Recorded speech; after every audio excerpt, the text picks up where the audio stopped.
વિસ્તારમાં જે કામ કરતું સંગઠન છે સંઘનું, એમના અધ્યક્ષ જિલ્લાના અને આપણા જ ગામના વતની ને નિવૃત્ત આચાર્ય, આમ તો બધાને પરિચય છે પણ અમારે પરિચય આપવો પડે એટલે હિંમતસિંહ તડવી સાહેબ, અમારા આમ તમારા જ વિસ્તારના વતની છે દાદાના સનુભાઈ બાબોર, જનજાતિ ક્ષેત્રમાં કામ કરે છે. દીપા મહારાજ અહીંયા ઉપસ્થિત વીરસિંહભાઈ મકવાણા, મયુરભાઈ માવી, તલાટી સાહેબ, રમેશભાઈ, ફકરુભાઈ, સંજયભાઈ, કાળુભાઈ, ગામના આગેવાનો, સંતો, મહંતો, માતાઓ ને બહેનો, આમ તો ખાસ કરીને જે વાત કરી કે આ કાર્યક્રમ કેમ કરવામાં આવે છે એની વાત સનુભાઈ ભાભોર સાહેબે કીધું કે જે એક સંગઠન હિન્દુઓ માટે કામ કરતા થયું એની શરૂઆત થઈ અને એને આજે 100 વર્ષ આ વર્ષે પૂરા થયા. 1825 માં શરૂ થયા અને 1925 અને 2025 માં એને 100 વર્ષ આખા દેશની અંદર, અહીંયા એટલું નહીં, દરેક આખા દેશની અંદર ગામે ગામ કોઈ પણ વસ્તી હશે, કોઈ પણ ફળિયું હશે, ત્યાં સંઘના કાર્યકર્તા અને બધા જે આપણા લોકો જે સંતો મહંતો છે એ બધા જઈને એક જનજાગૃતિ કરે છે કે આપણે હિન્દુ છીએ. કોણ છીએ આપણે? કેમ શરમ આવે છે આપણને? આપણે હા હિન્દુ છીએ. આપણે રામ રામ બોલીએ છીએ, આપણે બધાને પૂજીએ છીએ, પૂજીએ છીએ, આપણે હનુમાનજીને પૂજીએ છીએ, શંકર ભગવાનને પૂજીએ છીએ, માતાજીને પૂજીએ છીએ. તો શું આપણે હિન્દુ નથી? હિન્દુ છીએ. એટલા માટે કરવું પડે છે કે હમણાં કઈક સનુભાઈએ વાત કરી કે જે વિદેશી તત્વો છે, એ ખ્રિસ્તી મિશનરીઓ એ આ દેશની અંદર, જેને તમે કહેતા હશો કે જે વટાળ પ્રવૃત્તિ, આપણી સાદી ભાષામાં કહીએ કે જ્યાં હિન્દુઓને લલચાવી ફસલાવીને આ વિધર્મીઓ આપણા હિન્દુઓને વટાળ પ્રવૃત્તિ કરે છે. એ તમે જોશો કે એવો ભ્રમ ગાલે છે, ભજનો કરે છે આપણા જેવા, પરંતુ જે મૂર્તિ આવે ને તો આપણી મૂર્તિ તો પથ્થરની હોય ને કાસાની હોય. એમનું જે ખ્રિસ્તીઓનું શેનું આવે છે? લાકડાનું ક્રોસ આવે છે. એ પેલા આપણી મૂર્તિઓ નાખે તો કે એ તો ભૂલી જાય છે તમારો ભગવાન ખોટો, આ અમારો ભગવાન કરે છે એટલે સાચો. એવી ખાલી ગેરમાન્યતાઓ છે અને એના કારણે આપણો હિન્દુ સમાજ દિવસે દિવસે વિભાજિત થતો ગયો.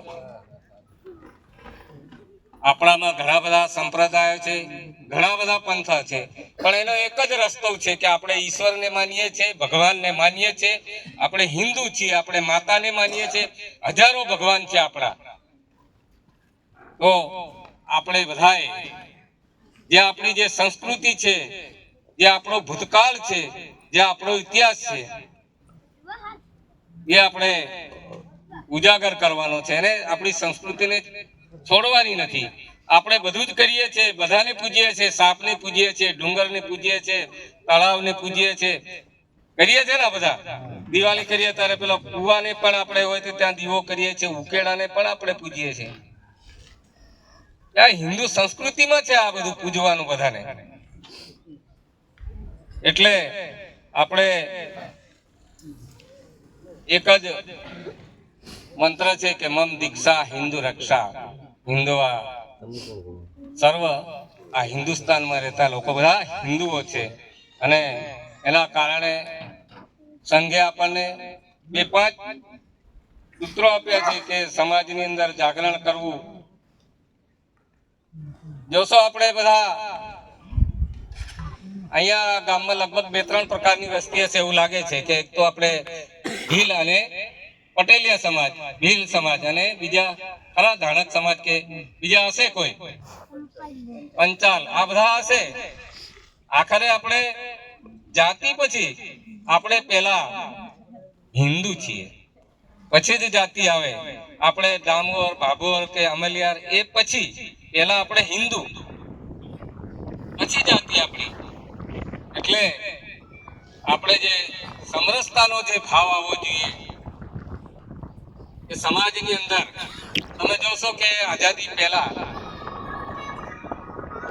જ્યારે લોકશાહી નહોતી ત્યારે લોકોને બહુ તકલીફ પડતી કે બધા ઊંચી નીચી ગણતા. અત્યારે બી કદાચ થોડું ઘણું ચાલતું હશે, ખબર હશે કે પેલો પેલાને ત્યાં નહીં થતો હોય, પેલો પેલાને ત્યાં નહીં જતો હોય. તો જ્યારે આપણે આ હિન્દુ ભૂમિને જે ધરતી છે એને શું કહીએ છીએ આપણે? માતા. શું કહીએ છીએ? માતા કહીએ છીએ. તો આપણે ધરતી માતાના સંતાનો છીએ. હિન્દુસ્તાનની ધરતીને આપણે માતા કહીએ છીએ. માતા આપણે ઘણા બધાને કહીએ છીએ. ગાયને માતા કહીએ છીએ, ગંગા માતા કહીએ છીએ. તો આ બધા હિન્દુ સંસ્કૃતિના આપણા સ્તંભ છે અને એના આપણે રક્ષક છીએ, એમના આપણે પૂજક છીએ. તો આપણા સમાજની અંદર કઈ ઊંચી નીચનો ભેદભાવ ના હોવો જોઈએ. ભલે ને હરિજન હોય તો આપણે એને ઘેરે જઈને પાણી પીશું ને તો એને લાગશે કે ના મારું પાણી પીધું એને આનંદ થશે. પણ તમે એને ઘેરે જઈને એમ કહેશો કે ના હું પાણી નથી પીતો, ચા નથી પીતો, તો એના મનમાં શું થશે? ઠેસ લાગશે કે નહીં લાગે? તમારા ઘરે કોઈ આવે ને તમે એમ કહો કે મારા ઘરે ચા પીને જજો અને સામે વાળો ના પાડે તો એમાં કશું હોતું જ નથી. આજ આપણે જે સમરસતામાં સમાજની અંદર ભાઈચારો, એકબીજાને ઘરે જવું, એકબીજાના સુખ દુઃખમાં સાથ આપવો, સહકાર આપવો, એને પૂછવું. આપણે અત્યારે તો કેવી પરિસ્થિતિ થઈ ગઈ છે કે હું જાણું એટલે હું જ જાણું, બીજાને ખબર જ ના પડવાની, બીજાને કશું ખબર જ ના પડવી જોઈએ. ખેતીમાં બી હું જાણું છું આ જ પદ્ધતિ અપનાવું, બીજાને કેવું નથી. એ આપણી ભાઈચારાની ભાવના નથી. તો આપણે મિત્રોમાં, કુટુંબમાં, પરિવારમાં, ગામમાં, ફળિયામાં આપણે ભાઈચારો રાખવો જોઈએ. કુટુંબ એ જ આપણો એક આધાર છે. કુટુંબ શું છે? આપણો આધાર છે. કુટુંબમાં કઈ પણ પ્રશ્ન થાય તો જવાબદારી કોની? કુટુંબની. તો ગામમાં કઈ પણ થાય એ ફળિયામાં કઈ થાય તો કોની જવાબદારી? સરપંચ ને નહીં, આપણી ફળિયાની, બધાની આપણી. સરપંચ એકલો તમે સરપંચ ને લાહડી મેલશો એ હું જાણે. એટલે આપણી જવાબદારી. આ રાષ્ટ્રનો આધાર જ કુટુંબ છે. જેટલું કુટુંબ મજબૂત હશે, જેટલું પરિવાર મજબૂત હશે, એટલો જ ગામ મજબૂત હશે, એટલો જ દેશ મજબૂત હશે. તો આપણે પણ પેલા તમે જોતા હતા એટલી બધી ભાવના હતી આપણે એકબીજા પ્રત્યે કે બીજાને આપણે કામ કરી આલતા હતા, કરતા હતા, લાહમાં જતા હતા, હળ લઈને જતા હતા. પેલું નલિયા વાળું ઘર હોય તો એને 2 દાણા ટેકો કરવા જતા. પણ અત્યારે તો છે એવું કઈ તમે પૈસા આલો તોય નથી આવતા, બહાનું કાઢશે. હા, એટલે આપણે જોવું જોઈએ આપણી સારું શું છે ને ખરાબ શું છે. આપણી ભાવના એવી હોવી જોઈએ કે બીજાને મદદરૂપ થવાની ભાવના. આપણે જોઈએ છે કે વૃક્ષો અત્યારે ઓછા થતા જાય છે. વૃક્ષો એ ધરતીનું આભૂષણ છે. આપણે જોઈએ છે બધા કે પેલા વરસાદ વધારે પડતો હતો, અત્યારે તો વરસાદ ઓછો પડે છે, ગરમી વધારે પડે છે. આ બધું એક પર્યાવરણ છે, એનો આપણે રક્ષણ કરવાની જવાબદારી આપણી છે. નદી હોય તો આપણે જોઈએ છે ને અત્યારે તો પેલો મોટો કોન્ટ્રાક્ટર હોય ને ગામનો કોઈ હોય ને આગેવાન, એ આડે ધડ એ નદીમાંથી ટ્રેક્ટરો ભરેલી જાય જેસીબી ગોઠવી. પેલા આપણે જોતા હતા કે જે નદી શુદ્ધ હતા, તળાવો શુદ્ધ હતા, જે કુવા છે ને એમાં પણ પાણી શુદ્ધ હતું અને નાના નાના વેરા કે પેલી ડેરીઓ બનાવતા હતા આપણે પોતરોમાં. તો કોઈ બગાડ નતો કરતા. અત્યારે તો કુવામાં બી છે ને કઈનો બાટલો કે થેલું ભરીને નાખી જાય બીજું. આ પરિસ્થિતિ દેખી છે. આપણે કચરો છે ને ઉકરડામાં નાખવાનો એટલે નદીઓમાં નાખીએ. હમણાં જોઈએ સિટીમાં અમે જઈએ સવારે દેખીએ બધે તો પેલા ફૂલ ને બધા જે કચરો હોય ને બધા પોટલા વાળીને આમ રોડ ઉપર ઉભા રહીને ગાડીમાંથી ફેંકી દે. તો આપણી ફરજ છે કે જે કુદરતે આપી છે, જે કુદરતી વસ્તુ છે એને સ્વચ્છ અને વ્યવસ્થિત રાખવાના એ આપણા માટે અનિવાર્ય બાબત છે. કેમ કે જો આપણે પર્યાવરણને નહીં સાચવીએ, વૃક્ષોને નહીં સાચવીએ, પાણીનો આડેધડ ઉપયોગ કરીશું. તમે જોશો પાણી પેલા છે ને ખૂબ પાણી રહેતું હતું નદીઓમાં ને તળાવોમાં. અત્યારે પાણીનો મને લાગે ઘટ પડતી હશે. તો આપણે પાણીનો વપરાશ વધી ગયો ને, વધી ગયો એટલા માટે આપણે બધા શોષણ કરીએ છીએ. શું કરીએ છીએ? આપણે શોષણ કરીએ છીએ. નથી આપણે તળાવો ઊંડા કરતા, નથી ચેકડેમો ઊંડા કરતા, નથી પાણીનો સંગ્રહ થાય એવું કરતા. સૌરાષ્ટ્રની અંદર તમે જાઓ ને તો દરેક ઘરમાં પેલા ટાંકા બનાવેલા હોય છે પાણી સંગ્રહ માટે. મારી સાહેબ જે વરસાદનું પાણી એ સંગ્રહી રાખે અને પછી એ પાણીનો ઉપયોગ કરતા હોય છે. પાણીની અછત ના કરે આપણને મળે છે એટલે આપણે એનો ઉપયોગ કરતા નથી. એટલે આ બધી બાબતો છે આપણે સમાજની અંદર કે આપણે પ્રકૃતિનું શોષણ ના થાય એને જતન કરીએ. આપણે જંગલોનું જતન કરીએ. સરકારી મિલકત છે કે પંચાયત ઘર છે કે દવાખાનું છે કે મંદિર છે, આ પણ આપણે એનું જતન કરીએ, એને નુકસાન ના થાય. ફાયદો નહીં થાય તો કઈ વાંધો નહીં, કારણ કમસે કમ આપણે એને નુકસાન ના કરીએ એવું આપણે કરીએ.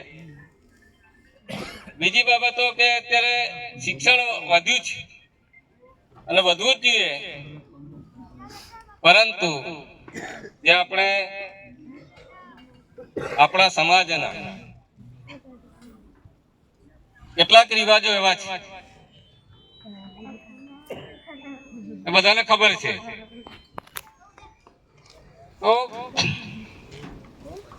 લગ્નમાં આપણે જોઈએ છે તો અધ્યક્ષ સાહેબ બેઠા છે, આપણે એટલું અઢળક બનાવી દઈએ છીએ, જમવાનું એટલું બનાવી દઈએ છીએ ને પછી બગડે છે કે નથી બગડતું? પછી બગાડ થાય છે. એટલે આપણે કોઈ અંદાજ નથી હોતો અને એટલા પ્રકારનું બનાવે કે 8-10 પ્રકારનું કોઈ ખાતું જ નથી. અત્યારે છે ને લગ્ન ગાળો આવશે ને ત્યારે દરેક જગ્યાએ એક જણને 10 ઠેકાણે, 15 ઠેકાણે, 25 ઠેકાણે જવાનું થશે, કોઈ ખાતા જ નથી. તો આપણે ભોજનમાં પણ એવું રાખવું જોઈએ કે સ્વાદિષ્ટ અને ઓછું જ બનાવવાનું. ઓછું એટલે કે આઈટમો 2-3 કરવાની, એથી વધારે કરવાની નહીં. તો આપણે પણ જે સ્વદેશી જે જાગરણ છે આપણું પોતાનું, આપણી જે ભોજન વ્યવસ્થા છે, આપણા જે રહીએ છીએ, આપણી જે વેશભૂષા છે, આપણી ભાષા છે, આ બધું અને કમસે કમ જે ઓછી વસ્તુથી તમને ખબર હશે ગાંધીજીના પાઠ આવતા હતા. ગાંધીજી સાબરમતી નદી કિનારે રહેતા હતા. આખી નદી વહીને જાય પણ એક લોટો પાણી લેતા. તેમને પૂછ્યું એક જણે કે તમે કેમ એક લોટો પાણી? આ એક લોટો પાણી મારે ઘણું થઈ ગયું. આ એક લોટા પાણીથી મારું મોઢું ને હાથ ધોવાઈ જાય છે, એટલું મારે પૂરતું છે. વધારાનું પાણી મારા માટે નથી, બીજા પશુ પક્ષીઓ અને બીજા લોકો માટે છે, એટલે હું વધારે પાણીનો ઉપયોગ કરતો નથી.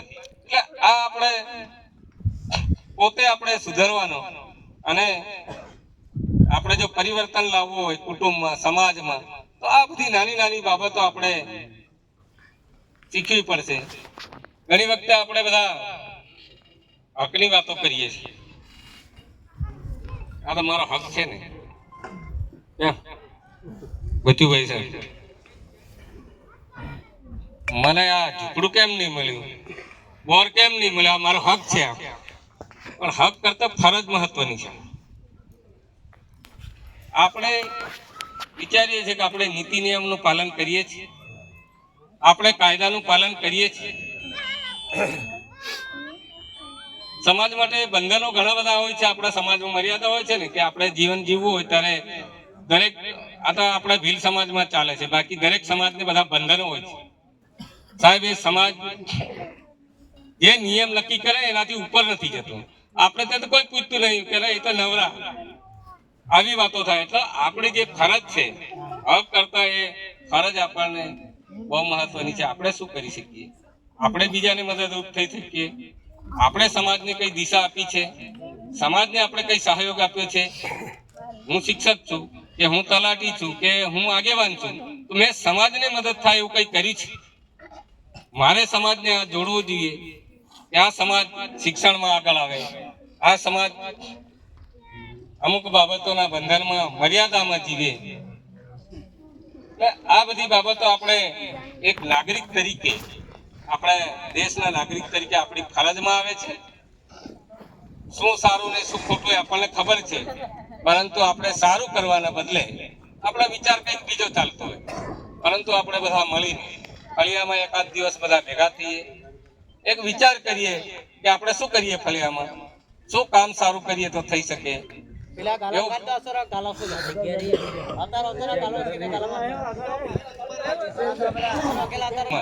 આંગળી ચીંધ્યાનું પુણ્ય છે. પુણ્ય મળે છે ને ભાઈ સાહેબ, એવું કહેવત છે ને કે આંગળી ચીંધ્યાનું પુણ્ય. તમે સારું કરશો સારું ફળ મળશે હંમેશા. ને ગીતાનો પણ એ સાર છે. ગીતામાં કીધું છે ભગવાન શ્રી કૃષ્ણએ કે કર્મ વગર કાંઈ મળતું નથી. ભલે તમે ભગવાનને ભજતા હશો, ભક્તિ કરતા હશો ને બેસી જ રહો, તમે કાંઈ ના કરો તો તમને કઈ મળવાનું છે ખરું? ક્યાંક તમારું કોઈ પૂરું કરશે ખરું? ભક્તિ કરતા કરતા કર્મ કરવાનો છે, અને તો જ એમાં આપણને સફળતા મળે. તો આપણે સમાજમાં એવી અપેક્ષા ના રાખીએ કે અહીંયા જઈએ, અહીંયા મને એવું લાગ્યું એટલે મારે કેવું પડે કે મીટિંગમાં જે મળશે ને એ તમને બે શબ્દો મળશે કે બે શિખામણો મળશે. બાકી લોકોને ભાવના એવી છે કે મીટિંગમાં જઈને શું કરવાના, આપણે મીટિંગમાં શું મળવાનું છે, શું આપવાના છે. ખરેખર આપણે જાગૃતિની જરૂર છે. જે કંઈ થયું, પરંતુ સમાજની અંદર આ બધા કઈ કોઈ પોતાના ખર્ચે આવે છે, અમે નથી. બસ આ અમારી એક ભાવના છે અને સંઘની એક કલ્પના છે. તમે જે વાત કરી છે ભાઈએ, રાષ્ટ્રીય સ્વયંસેવક સંઘ, હજારો સંગઠનો ચાલે છે. એ બધા ક્ષેત્રોની અંદર ખેડૂતમાં હશે, ડોક્ટરમાં હશે, વકીલમાં હશે, બધામાં હશે, રાજકીય લોકોમાં પણ હશે. બધા જ સેવાના ભાવથી જોડાયેલા છે. આ દેશ, આ હિન્દુ સમાજ, આ દેશનું ગામ, દેશનો દરેક વ્યક્તિ, દેશનો નાગરિક, આ બધા જે હિન્દુ સંમેલનો છે થાય છે. અને એના કારણે અહીંયા તમારે ત્યાં આ બધા મિત્રોએ મહેનત કરી છે. ભલે મોડું થયું પણ સારી સંખ્યા થઈ. તમે બધા આજે અહીંયાથી પ્રતિજ્ઞા લઈને જજો. હું પણ મારાથી થાય એટલી મદદ મારા પાડોશીને કરીશ, મારા ફળિયામાં કરીશ, અને એક આ હિન્દુ રાષ્ટ્ર ને મદદરૂપ થઈશ. એટલી સૌએ પ્રતિજ્ઞા લેજો ને સમાજની અંદર એક સારું વાતાવરણ બને, સમાજની અંદર એક સુમેળ ભર્યું વાતાવરણ ઊભું થાય. આ બધું થાય છે, અમને ખબર છે, મને બહુ અનુભવો છે. આ બધી ચૂંટણીઓને કારણે બધા સમાજ વ્યસ્ત થતો જાય, એ બધી ભૂલી જવાની વાત, એ ક્ષણિક વાતો છે. અને સમાજને આગળ લઈ જવા માટે તમારું ગામ તો એટલું બધું મોટું છે, 15,000 20,000 ની વસ્તી હશે. ધારો તો તમારા ગામની અંદર આમ ધારાસભ્ય કરતા વધારે ગ્રાન્ટ મળતી હોય, પણ તમારે બધાએ મજબૂત પણ પડે. વ્યક્તિએ વિરોધ કરવાથી તમે કઈ મજબૂત થવાના નથી. સાથે મળવાથી, બધા સાથે મળીને આયોજન કરી ગામનો, લોકોનો વિકાસ થાય એવા સૌએ પ્રયત્ન કરીએ. અસ્તુ. ભારત માતા.